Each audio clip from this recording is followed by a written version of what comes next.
Why does your scanner show the P3000 engine code? What does it mean?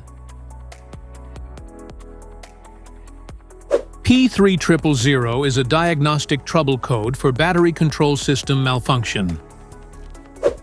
This engine code indicates that the state of charge of the HV battery has decreased as a result of leaving the vehicle in the position running out of fuel or malfunctioning the HV control system.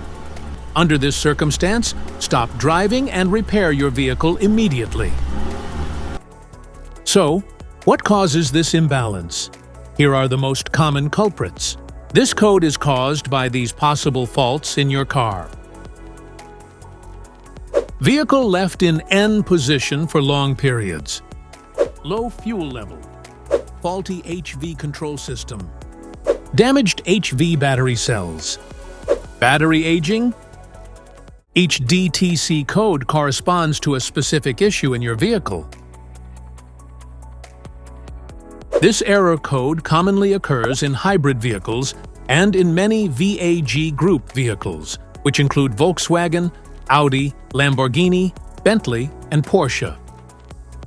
If you want to fix this error code, let us know in the comments section. We will definitely make the video on your demand. If you like this video, don't forget to subscribe to our channel. Thanks for watching.